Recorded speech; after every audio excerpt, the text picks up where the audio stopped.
Hello guys, welcome to Guiden English spoken YouTube channel. मैं रमाकांत उपाध्याय आज आप लोगों के लिए यहाँ पर कंडीशन नंबर 3 टाइटल नेम से एक वीडियो लेक्चर लेकर आया हूँ। गाइस, मैं आज आपको इस कंडीशन नंबर 3 वीडियो लेक्चर के माध्यम से present continuous tense, past continuous tense और फ्यूचर कॉन्टिन्यूअस टेंस, या ये कहूँ कि हर प्रकार के कॉन्टिन्यूअस टेंस को बहुत ज्यादा बेहतर तरीके से समझने के लिए, कुछ ऐसी जानकारी जानने के लिए जो कि आज तक आपको पता ना हो, उनको बताने के लिए आज का हमारा ये वीडियो लेक्चर रहेगा। क्योंकि आज मैं आपको इस वीडियो लेक्चर के माध्यम से उस कॉन्टिन्यूअस टेंस की रेगुलर आइडेंटिटी को काफी डिफरेंट तरीके से बताने वाला हूं, जो कि आप जनरली आज तक जानते हैं। तो गाइस, आज का जो हमारा ये पूरा वीडियो लेक्चर है, ये कंडीशन नंबर 3 को डिस्क्राइब करेगा। और यकीन मानिए, यदि आप अंत तक बने रहते हैं तो आज आपको यहाँ पर कुछ ऐसी चीजें सीखने को मिलेंगी जिसे शायद आप पहले ही कभी पढ़े हों। क्योंकि ये जो मैंने आपको कंडीशन नंबर 1, 2 और 3 के नाम से मैंने आपको जो सीरीज प्रोवाइड कराई है, इसमें आपको कुछ ऐसी चीजें बताई हैं जो आपके कॉन्टिन्यूअस टेंस के नॉलेज को एक अलग ही लेवल पर जाकर खड़ा करता है। क्योंकि हम लोग एक सामान्य सा इंट्रो जानते हैं जो कि कॉन्टिन्यूअस टेंस में हम देखते आ रहे थे, लेकिन यदि आपने कंडीशन नंबर 1 और 2 वीडियो लेक्चर देखे हैं तो आप समझ चुके होंगे कि ये तीनों वीडियो लेक्चर कितने खास हैं आप लोगों को कॉन्टिन्यूअस टेंस को समझने के लिए। तो उसी सीरीज में आज मैं आपको यहाँ पर condition number 3 video lecture provide कराने जा रहा हूँ, जिसमें आप कुछ और नई चीजें सीखेंगे जिसकी सहायता से आप किसी कॉन्टिन्यूअस टेंस को बहुत अच्छे से इस्तेमाल कर सकते हैं। तो चलिए गाइस, आज का हमारा वीडियो लेक्चर स्टार्ट करते हैं। वीडियो लेक्चर स्टार्ट करूं उसके पहले फिर से आपसे एक रिक्वेस्ट करता हूं, यदि आपने मेरा कंडीशन नंबर 1 और 2 वीडियो लेक्चर नहीं देखे हैं तो उसे जरूर देखें, और यदि आपने मेरा चैनल अब तक सब्सक्राइब नहीं करा है तो उसे जरूर सब्सक्राइब करें, लाइक करें और शेयर करें। तो गाइस, चलिए स्टार्ट करते हैं। क्या होता है हमारा कंडीशन नंबर 3?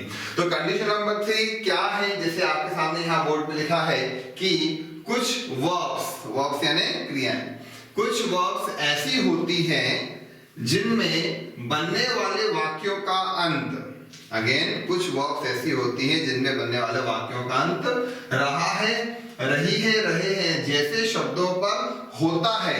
यानी वाक्यों का अंत रहा है, रही है शब्दों पर होता है, फिर भी उन वाक्यों को कॉन्टिन्यूअस टेंस में नहीं बनाते हैं। क्या कहा जा रहा है? उन वाक्यों को हम कॉन्टिन्यूअस टेंस में नहीं बनाते हैं। मैं एक बार आपको इसको रैंडमली पढ़ के दिखा दूं। कुछ वर्ब्स ऐसी होती हैं जिनमें बनने वाले वाक्यों का अंत रहा है, रही है जैसे शब्दों पर होता है, फिर भी उन वाक्यों को कॉन्टिन्यूअस टेंस में नहीं बनाते हैं। तो गाइस, अब तक आप लोग क्या देखते आ रहे थे कि हमें कॉन्टिन्यूअस टेंस चाहे प्रेजेंट हो, चाहे पास्ट हो या फ्यूचर हो, तीनों में कहीं पर भी यदि पढ़ाया जाता है तो वाक्यों का अंत प्रेजेंट में हो जाता है आपका रहा है, रही है शब्दों पर, पास्ट में आता है रहा था, रही थी शब्दों पर, और फ्यूचर में हो जाता है रहा होगा, रही होगी शब्दों पर।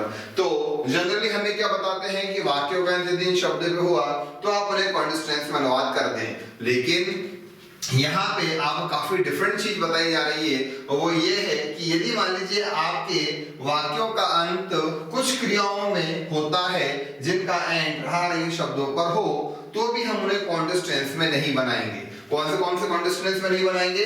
चाहे वो आपका प्रेजेंट कॉन्टिन्यूअस हो, चाहे वो पास्ट कॉन्टिन्यूअस हो, चाहे वो आपका फ्यूचर कॉन्टिन्यूअस टेंस हो। जनरली हमारी जो कंडीशन नंबर 1, 2 और 3 तीनों बेस्ड हैं, ये तीनों कॉन्टिन्यूअस टेंस पे ही हैं। इसलिए हमने पर्टिकुलर किसी कॉन्टिन्यूअस टेंस का नाम ना लेकर पूरे के पूरे कॉन्टिन्यूअस टेंस को यहाँ पे बताने की कोशिश की है। तो आप याद रखिए, ये जो कंडीशंस मैं आपको पढ़ा रहा हूँ, ये इतनी स्पेशल्स हैं कि जनरली लोग इसके बारे में नहीं जानते हैं। तो आप इनको जरूर देखें, समझें और लोगों को बताएं कि वाकई में कॉन्टिन्यूअस टेंस उतना सा नहीं होता है जितना हमें बताया जाता है। तो कुछ क्रियाएं ऐसी जिनका अंत, जिनका एंड ऑफ द सेंटेंस जो होता है हमारा आइडेंटिकल वर्ड जिसे हम मानते हैं, प्रेजेंट में रहा है, रही है शब्दों पर हो जाएगा, पास्ट में रहा था, रही थी शब्दों पर हो जाएगा, और फ्यूचर में रहा होगा, रही होगी शब्दों पर हो जाएगा। यानी कि तीनों कॉन्टिन्यूअस टेंस में यदि आप उन क्रियाओं में वाक्यों का निर्माण करेंगे तो उन सभी का अंत तीनों टेंस के अकॉर्डिंग रहा है, रही है, रहा था, रही थी, या रहा होगा, रही होगी शब्दों पर हो जाएगा। फिर भी उन वाक्यों को हम कॉन्टिन्यूअस टेंस में, कौन से कॉन्टिन्यूअस टेंस में, इन तीनों कॉन्टिन्यूअस टेंस में नहीं बनाते हैं। ठीक है ना, क्या कहा, हम किसी भी कॉन्टिन्यूअस टेंस में उन वाक्यों को नहीं बनाते हैं। तो गाइस ये वीडियो लेक्चर का हमारा मेन टाइटल जो आपको समझाना चाह रहा हूं कि कंडीशन नंबर 3 आपके लिए बहुत खास है। तो अब आपको ये समझ में आ गया कि कंडीशन नंबर 3 के माध्यम से मैं आपको यहाँ पे ये बता रहा हूँ कि कुछ वर्ब्स हैं जिनका अंत रहा नहीं रहे पे होगा, पर आप उन्हें कॉन्टिन्यूअस में नहीं बनाएंगे। और कौन कौन से कॉन्टिन्यूअस में नहीं बनाएंगे, प्रेजेंट, पास्ट और फ्यूचर। तो गाइस अब यहाँ पे मैं आपको ये कंडीशन क्लियर करूं तो इसमें मैं खुद अपने तरफ से आप लोगों को समझाने के लिए 3 क्वेश्चन यहाँ पे जनरेट करता हूँ। पहला क्वेश्चन ध्यान से सुनिएगा, कुछ क्रियाएं ऐसी होती हैं। तो क्वेश्चन नंबर 1 हम इसी डायलॉग में से लेंगे कि क्वेश्चन नंबर 1 कौन सी क्रियाएं, कुछ क्रियाएं ऐसी होती हैं। तो इसी डायलॉग्स में से हमने पहला क्वेश्चन आपको बेहतर तरीके से समझाने के लिए मैं खुद अपने तरफ से आपके लिए पूछता हूं, कौन सी क्रियाएं हैं भाई वो बताएं जिनमें आप वाक्यों का रहा नहीं रही शब्दों पर तो करेंगे और कॉन्शियस में नहीं बनाएंगे। तो यहाँ पे मेरा पहला क्वेश्चन आप लोगों के लिए रहा कि कौन सी क्रियाएं, ठीक है ना, ओके। अब हम इसमें यहाँ पे एक सेकंड क्वेश्चन और जनरेट करते हैं, क्यों नहीं करें, ठीक है ना। ये तो आपका क्वेश्चन नंबर 1 हो गया। सेकंड लें हम क्वेश्चन नंबर 2, व्हाई, क्यों हम उन क्रियाओं को यहाँ पे ट्रांसलेट ना करें, क्योंकि यदि वाक्योबंध रहा नहीं शब्द पे आ रहा है तो जो हमें एक वर्ड टू वर्ड आइडेंटिटी बताई जाती है किसी भी कॉन्टिन्यूअस टेंस की, वो तो वहां पे फुलफिल हो रही है, पर इसके बावजूद यदि आप मना कर रहे हैं कि हमें उन क्रियाओं को किसी भी कॉन्टिन्यूअस टेंस में अनुवादित नहीं करना है तो हमें पता तो हो। तो क्वेश्चन नंबर 2 में आपके लिए खुद जनरेट करता हूं, व्हाई नॉट टू ट्रांसलेट, हम उनका ट्रांसलेशन क्यों ना करें, ठीक है ना।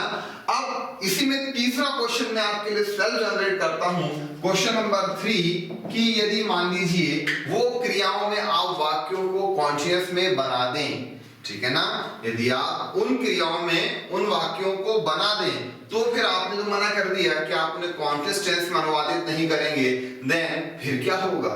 तो गाइस इन्हीं तीनों क्वेश्चंस को मैं आपको यहाँ पे डिटेल के साथ क्लियर करता हूँ कि क्या है। तो हमने यहाँ पे 3 क्वेश्चन वर्ड लिए, पहला लिया व्हाई या विच वर्ब, पहला हमने लिया विच वर्ब, दूसरा लिया व्हाई नॉट टू ट्रांसलेट और तीसरा लिया हमने नाउ व्हाट टू डू। तो गाइस अब हम इसी में से ही उन चीजों को समझने की कोशिश करते हैं। तो गाइस मैंने आपके लिए यहाँ पर वो 3 क्वेश्चन फिर से लिख दिए कि विच verb, why not to translate and now what to do। तो इन तीनों क्वेश्चंस को मैंने आपके उसी पैराग्राफ में से उठाया, which verbs, तो वो कौन सी क्रियाएं हैं जिनको आप मना कर रहे हैं ट्रांसलेशंस के लिए और क्यों उनका ट्रांसलेशंस नहीं कर रहे हैं, और यदि उनमें आपने वाक्यों का निर्माण कर दिया तो फिर क्या होगा। तो गाइस मैं सबसे पहले आपका आंसर दूं, which verbs, वो कौन सी वर्ब से हैं, कुछ क्रियाएं मतलब कौन सी क्रियाएं। तो गाइस वे हैं एक्चुअल में टोटल 25 वर्ब्स। कितनी वर्ब्स हैं, वो 25 वर्ब्स हैं, ठीक है ना। तो सबसे पहले मैं आपके इस 25 वर्ब्स को डिस्क्राइब करूं कि वो कौन कौन सी वर्ब हैं, क्योंकि सारा जो ये कंडीशन नंबर 3 का जो डिस्क्रिप्शन है, पूरा डिटेलिंग है, ये उन्हीं वर्ब पे ही डिपेंड है, क्योंकि आपको स्टार्टिंग में ही बोला गया था कि कुछ क्रियाएं ऐसी होती हैं। तो सबसे पहले हम उन क्रियाओं को समझें। तो वो जो क्रियाएं हैं उनमें आपको 25 वर्ब्स हैं जिनके बारे में मना करा जा रहा है कि उनमें यदि आपको वाक्यों का निर्माण होगा तो आपको उन्हें कॉन्टिन्यूअस टेंस में नहीं बनाना है। तो चलिए गाइस देखते हैं वे कौन से 25 वर्ब्स हैं। तो आपके स्क्रीन पे यहाँ पे 1 बाय 1 आप देख पाएंगे। पहली वर्ब है आपकी एग्री, एग्री यानी होता है सहमत होना। नंबर 2 बिलीव यानी विश्वास करना। नंबर 3 डिफर यानी मतों में भिन्नता होना। डिफर से ही बनता है डिफरेंट और डिफरेंस वर्ड, तो डिफर यानी मतों में भिन्नता होना। नंबर 4 है आपका डाउट यानी संदेह करना या शक करना। नंबर 5 है आपका फाइंड यानी खोज करना या अचानक पाना। नंबर 6 है आपका फॉरगेट यानी भूल जाना। आप जब भूल जाते हैं किसी चीज को तो वो फॉरगेट में आता है, तो नंबर 6 वो आपका फॉरगेट यानी भूल जाना।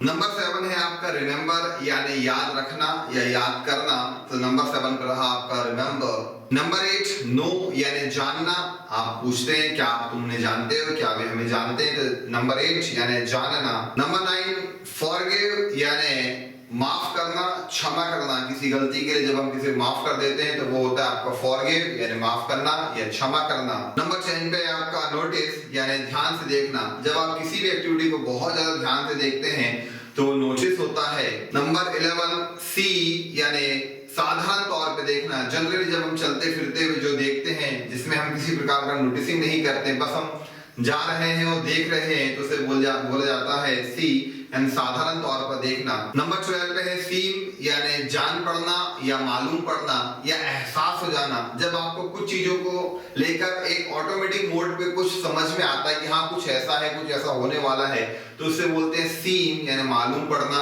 या जान पड़ना। 13 नंबर पे है 13 पे है लाइक यानी पसंद करना। 14 पे है आपका डिसलाइक यानी नापसंद करना। 15 नंबर पे आपका होप यानी आशा करना या उम्मीद करना, जब आप किसी से किसी प्रकार की उम्मीद होती है, आशा होती है, तो आप वहां पे होप वर्ड लेते हैं, तो होप भी आपकी इन्हीं 25 वर्ब में से शामिल है। तो 15 नंबर पर है आपका होप यानी आशा करना या उम्मीद करना। 16 नंबर पे है आपका डिजायर यानी बहुत बड़ी इच्छा करना, बहुत ज्यादा एक आपकी कोई इच्छा होना, विश होना, जो कि आपकी बहुत बड़ी महत्वाकांक्षा और अभिलाषा बताता है, तो आपका डिजायर रहा 16 नंबर पे। 17 नंबर पे 17 नंबर पे आपका वांट यानी चाहना, चाहत करना, किसी चीज की आपकी इच्छा होना, तो वांट यानी चाहना। 18 नंबर पे आपका मीन यानी मतलब होना, जैसे आप बोलते हैं ना what you mean, what is the meaning, तो मीन यानी मतलब होना, अर्थ होना, ये इसका मीनिंग रहेगा मीन का। 19 पे है आपका अंडरस्टैंड यानी समझना, जब आप किसी चीज को समझते हैं तो अंडरस्टैंड होता है। 20 नंबर पे आपका हेट यानी नफरत करना, आप जब किसी से घृणा करते हैं, नफरत करते हैं, तो वो हेट में आता है, जिसका पॉइंट रहा 20 नंबर। 21 नंबर है लव यानी प्यार करना। 22 नंबर पे है आपका नीड यानी जरूरत होना, आवश्यकता पड़ना, तो नीड यानी जरूरत पड़ना। 23 नंबर पे है आपका विश यानी इच्छा करना, कोई सी भी आप एक साधारण सी जब इच्छा करते हैं तो ये सामान्य इच्छा को व्यक्त करने के लिए विश होता है, विश यानी इच्छा करना। 24 नंबर पे आपका थिंक दैट यानी सोचना की, और 25 नंबर पे आपका फील दैट यानी महसूस करना की। जो कि मेरे यहाँ पे आपको बताए गए कंडीशन नंबर 3 के डायलॉग्स में से ही मैंने 3 क्वेश्चंस आप लोगों के लिए जनरेट करे कि विच verbs, why not to translate and now what to do। यदि कुछ क्रियाएं जिनमें आप कॉन्टेक्स्ट में अनुवाद नहीं करेंगे, तो मैंने आपको क्वेश्चन नंबर 1 के द्वारा बताया कि वे कौन सी क्रियाएं हैं जिन्हें हम कुछ क्रियाओं के माध्यम से यहाँ पे बता रहे हैं, तो वो रही आपकी 25 वर्ब्स जिनके बारे में मैंने आपको बताया कि इनमें यदि आप वाक्यों का निर्माण करते हैं कॉन्टिन्यूअस टेंस में, इन्हीं क्रियाओं में यदि आप रहा है, रहिए, रहा था, रही थे, या रहा होगा, रही होगी शब्दों का इस्तेमाल करते हैं, तो फिर आप उन्हें कॉन्टिन्यूअस टेंस में अनुवादित नहीं करते हैं। तो गाइस ये यहाँ पे आपके क्वेश्चन नंबर 1 का आंसर रहा विच वर्ब्स, तो ये रही आपकी वो 25 वर्ब्स, ठीक है ना।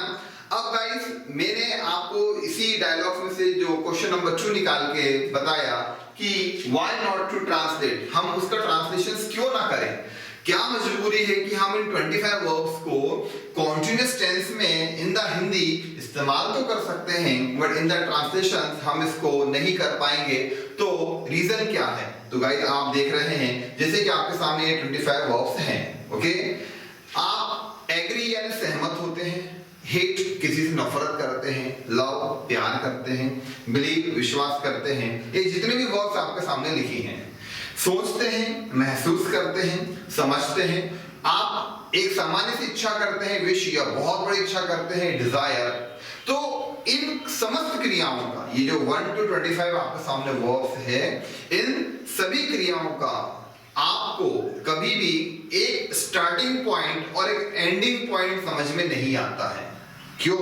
क्योंकि ये 25 वर्ब्स एक्चुअल में मनुष्य के मन के ऊपर आधारित होती है, क्योंकि ये उसके फीलिंग बेसिस काम है। आप देखिए ये जो 25 आपके मैंने वर्ब बताई, इन सभी क्रियाओं में क्या हो रहा है, चाहे आप सहमत हो, आप विश्वास करें, नफरत करें, प्यार करें, समझें, आप बहुत बड़ी इच्छा करें, किसी चीज को आप पसंद करें या ना पसंद करें, जो मैंने आपको बताया है, इन सभी क्रियाओं का कोई एक स्टार्टिंग और एंडिंग पॉइंट समझ में नहीं आता है और हमें ये पता भी नहीं चलता है कि एक्चुअल में ये जितनी भी बातें बताई जा रही हैं ये उस तक पहुंच रही है कि नहीं पहुंच रही है। जैसे कि मैं आपको यहाँ पे समझा रहा हूँ, आप उसको समझ रहे हैं कि नहीं समझ रहे हैं ये मुझे पता नहीं चलता है, ठीक है ना। आप किसी चीज की इच्छा कर रहे हैं, वो एक्चुअल में विश के कैटेगरी में आ रही है कि डिजायर की कैटेगरी में आ रही है, इसका हमें पता नहीं चलता है। आप जैसे किसी चीज के बारे में सोच रहे हैं या कुछ चीज को आप महसूस कर रहे हैं या सीन यानी आप किसी एक अनुमान को व्यक्त कर रहे हैं, तो इन समस्त क्रियाओं को आप एक्चुअल में बता नहीं पाते हैं कि आप इसको उस काम को कर रहे हैं कि नहीं कर रहे हैं। उसका ना तो स्टार्टिंग पॉइंट समझ में आता है ना एंडिंग पॉइंट समझ में आता है। इसी कारण से इन 25 वर्ब्स को कॉन्शियस टेंस से बाहर रखा जाता है, क्योंकि कॉन्शियस टेंस क्या होता है, जैसे कि मैं आपको पढ़ा रहा हूं, ये एक्सटर्नल बेसिस दिख रहा है, आप पढ़ रहे हैं ये दिख रहा है, बच्चे खेल रहे हैं ये दिख रहा है, लेकिन मैं समझ रहा हूं। अब ऑब्वियसली आपको समझ में आए या ना आए, बट दोनों ही कंडीशंस में कोई सिम्टम्स क्रिएट नहीं होते जिसके बेसिस पे आप कह सकें कि कोई काम चल रहा है। मे बी आपको समझ में नहीं आ रहा है तो काम तो आपका रुका। आप ऊपर से किसी से एक हमदर्दी रखते हैं, बड़ा उससे प्यार जताते हैं, बड़ा उसको एक अपनापन जताते हैं, बट ऐसा होता है कई बार कि आप उसे इंटरनल बेसिस पे नफरत करते हैं। देखने में हमें लग सकता है कि आप किसी चीज को पसंद कर रहे हैं, लेकिन कई बार ऐसा होता है कि हम इंटरनली बेसिस पे उसको नापसंद करते हैं। तो आपके ये जो 25 वर्ब्स मैंने बताए, इन 25 वर्ब्स के माध्यम से आपको जो मैंने काम बताए, एक्चुअल में ये निरंतर फॉर्म में, कॉन्टिन्यूअस फॉर्म में है कहां, इनका कॉन्टिन्यूटी कहीं पर भी दिख तो नहीं रही है, एक्चुअल में रेगुलर है भी नहीं, ये तो बीच बीच में ड्रॉप हो सकते हैं। आप किसी चीज को सहमत हो सकते हैं, बाद में आप उससे डिसएग्री भी हो सकते हैं, आप उसको पसंद कर सकते हैं, पसंद करते करते कुछ बातों में आप उसको नापसंद कर सकते हैं। तो ये जो 25 वर्ब्स हैं, इसको ट्रांसलेट ना करने का जो रीजन दे रहा हूं मैं आपको यहाँ पर, वो है कि ये 25 की 25 वर्ब्स आपके मन पर आधारित हैं। इनका कोई एक्सटर्नल फॉर्म नहीं होता जिसके आधार पर हमें पता चल सके कि आप उन कामों को कर रहे हैं कि नहीं कर रहे हैं। इसीलिए ये समस्त क्रियाएं मन पर आरंभ होती हैं, मन पर ही खत्म हो जाती हैं, इनका बाहरी कोई चिन्ह समझ में नहीं आता है। उस वजह से इन क्रियाओं को हम कॉन्शियस टेंस में नहीं रखते हैं। Got it? क्या कहा? इसीलिए हम इन क्रियाओं को 25 क्रियाओं को कॉन्शियस टेंस में अनुवादित नहीं करते हैं। तो देखिए, मैंने आपको यहाँ पे 2 क्वेश्चंस का आंसर दिए। पहला दिया विच वर्ब्स, तो कौन सी वर्ब, ये रही 25 वर्ब। दूसरा क्वेश्चन का आंसर दिया मैंने why not to translate, translations क्यों ना करें, तो वो रहा आपका कि ये समस्त क्रियाएं आपके मन पर आधारित हैं। अब मेन बात कि मान लीजिए आपने किसी वाक्य को निर्माण कर दिया किसी भी कॉन्शियस टेंस में, चाहे प्रेजेंट का हो, चाहे पास्ट का, चाहे फ्यूचर का। जैसे कि मैंने लिख दिया माँ बच्चे को प्यार कर रही है, हम समझ रहे थे, ठीक है ना, वह उसे पसंद कर रहा था, या मैं समझ रहा हूं। तो यहाँ पे आपने मान लीजिए किसी भी कॉन्शियस टेंस में इन क्रियाओं के साथ आपने हिंदी का निर्माण करा, तो फिर क्या करेंगे? तो अब मैं आपको यहाँ पे बताऊंगा मेरे क्वेश्चन नंबर 3 को जो मैंने आपके लिए जनरेट करा। नाउ व्हाट टू डू, यदि आप इन क्रियाओं में वाक्यों का निर्माण कर देते हैं तो फिर क्या करेंगे? तो गाइस, ये रहे वो एग्जाम्पल जो मैं आपको कंडीशन नंबर 3 के उस क्वेश्चंस को डिस्क्राइब करने के लिए बता रहा हूं, जो मैंने आपसे बताया था कि नाउ व्हाट टू डू, यदि हम उन क्रियाओं में वाक्यों का निर्माण करेंगे तो क्या होगा। तो गाइस, मैंने यहाँ पे बोर्ड पे कुछ एग्जांपल्स लिखे हैं, उसको समझाऊं उसके पहले आप मेरी बात ध्यान से सुने और यदि हो सके तो आप इसे नोट डाउन करें। पहली बात तो इन कॉन्टिन्यूअस टेंस में 25 क्रियाओं का इस्तेमाल नहीं होगा। ओके, यदि मान लीजिए आप इन 25 वर्ब्स को आप किसी कॉन्टिन्यूअस टेंस में इस्तेमाल कर दें, चाहे वो प्रेजेंट कॉन्टिन्यूअस हो, चाहे वो पास्ट कॉन्टिन्यूअस हो, चाहे वो फ्यूचर कॉन्टिन्यूअस टेंस ही क्यों ना हो, तो फिर आपको क्या करना है, आपको उन वाक्यों को कॉन्टिन्यूअस में अनुवाद नहीं करना जो कि फाइनली रिस्ट्रिक्टेड है।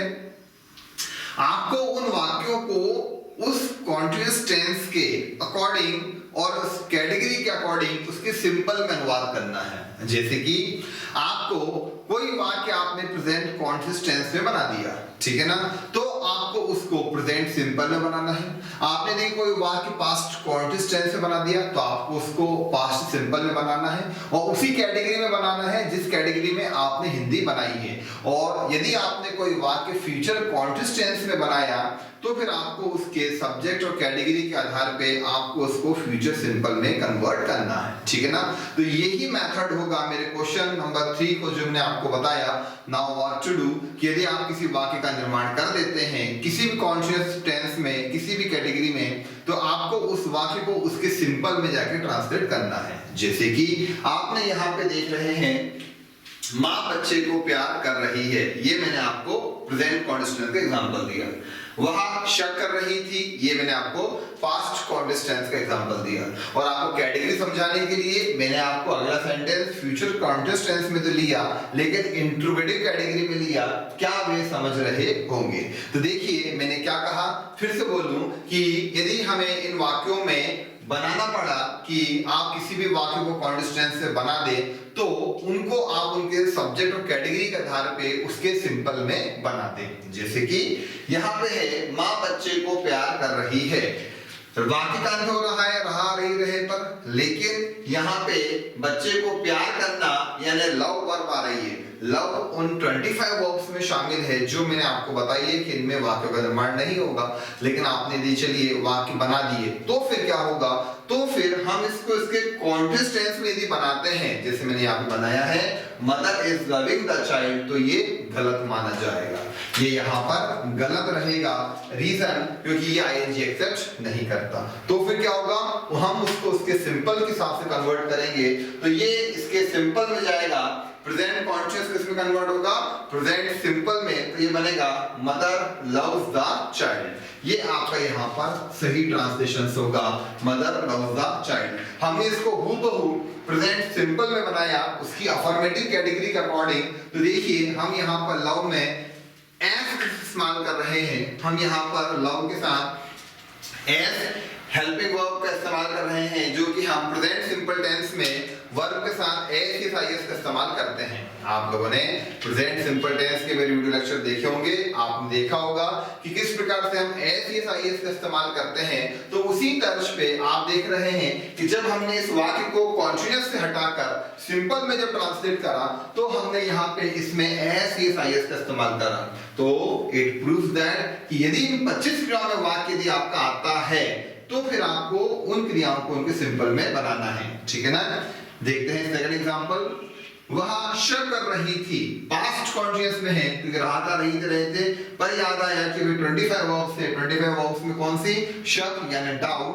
तो यदि हम इसका ट्रांसलेशन कर देते हैं शी वाज डाउटिंग, तो ये यहाँ पे गलत माना जाएगा, क्योंकि मना कर रहे हैं कि आपको इनमें आईएनजी नहीं लगाना है। तो फिर क्या करना है, आपको इसके सिंपल में कन्वर्ट करना है। तो इसका सिंपल इसकी कैटेगरी के हिसाब से होगा, तो ये वाक्य आपका किस में है, अफर्मेटिव कैटेगरी में। ये वाक्य आपका किस में है, अफर्मेटिव कैटेगरी में। और पास्ट कॉन्शियस का है तो पास्ट सिंपल में बनेगा। तो पास्ट सिंपल में आपका जो फॉर्मूला होता है वो क्या होता है, सब्जेक्ट प्लस वर्ब की second form plus object plus complement. तो देखिए यहाँ पे जो आपका वाक्य ट्रांसलेट होगा वो होगा शी डाउटेड, DOUBTEDEDING, क्योंकि सेकंड फॉर्म में ईडी लगता है। तो हमने पास्ट सिंपल के अफर्मेटिव कैटेगरी के तर्ज पे यहाँ पर वर्ब के साथ सेकंड फॉर्म का इस्तेमाल करा और ये बना आपका शी डाउटेड, और ये यहाँ पे सही रहेगा। तो यदि आप इनमें वाक्यों का निर्माण कर दें तो इनके सब्जेक्ट और कैटेगरी के हिसाब से आप उसके सिंपल में बनाएं। गाइस इन 25 वर्ब्स का मैंने आपको यहाँ पे एक पीडीएफ लिंक डिस्क्रिप्शन बॉक्स में दिया है। यदि आप चाहते हैं कि आप उन 25 वर्ब्स को चाहें डाउनलोड करना, तो मैंने इसका लिंक प्रोवाइड कराया है। आप आसानी से उन वर्ब्स का एक पेज डाउनलोड कर सकते हैं जिसमें आपको एक साथ ये सारे 25 वर्ब्स देखने को मिल जाएंगी। उसका लिंक मैंने आपको डिस्क्रिप्शन बॉक्स में दे रखा है। अब बात करते हैं फ्यूचर में। यहाँ पे मैंने जैसे बताया, मैंने आपके लिए इंट्रोगेटिव कैटेगरी कन्वर्ट कर रखी है, जैसे कि क्या वे समझ रहे होंगे, ठीक है ना, रहा होगा, रही होगी, रहे होंगे। फ्यूचर कॉन्टिन्यूअस टेंस की आइडेंटिटी होती है, लेकिन हमने यहाँ पर फ्यूचर कॉन्टिन्यूअस टेंस की आइडेंटिटी होते हुए भी हम इसको कॉन्सिस्ट टेंस में नहीं बनाएंगे। सेम रीजन 25 वर्ब्स में से एक वर्ब होती है अंडरस्टैंड, तो आप इसको कॉन्सिस्ट टेंस में अनुवाद नहीं कर सकते हैं। यदि आप करते हैं तो क्या होगा, क्या वे समझ रहे होंगे, ये होगा विल दे बी अंडरस्टैंडिंग, जो कि आपका गलत ट्रांसलेशन माना जाएगा। ये यहाँ पर गलत होगा क्योंकि अंडरस्टैंड आईएनजी एक्सेप्ट नहीं करता है। तो फिर क्या करना है, सेम आपको उसके सिंपल और कैटेगरी हिसाब से कन्वर्ट करना है। तो ये आपका फ्यूचर सिंपल में कन्वर्ट होगा इंट्रोगेटिव कैटेगरी, क्योंकि क्या के द्वारा आपने यहाँ पर इंट्रोगेटिव कैटेगरी में वाक्य का निर्माण करा। तो ये बनेगा क्या वे समझ रहे होंगे, फ्यूचर सिंपल में के हिसाब से shall oblique will plus subject plus और फर्स्ट फॉर्म, तो ये बना आपका विल दे अंडरस्टैंड, और ये यहाँ पे इसका राइट आंसर माना जाएगा। क्यों? क्योंकि हम यहाँ पर इन 25 वर्ब्स में आईएनजी नहीं लगाएंगे, हम उनको उनके कॉन्टिन्यूअस की जो कैटेगरी और सब्जेक्ट है उसके हिसाब से हम इसको सिंपल में कन्वर्ट करेंगे। तो गाइस आई होप सो आप इस कंडीशन नंबर 3 को समझ चुके होंगे कि क्या क्या ऐसे बातें कही गई हैं। तो गाइस आप इन तीनों कंडीशंस को जो मैंने आपको प्रोवाइड कराई हैं, कंडीशन नंबर 1, 2 और 3, इनको बहुत अच्छे से देखें। इन सबका लिंक डिस्क्रिप्शन बॉक्स में दिया गया है।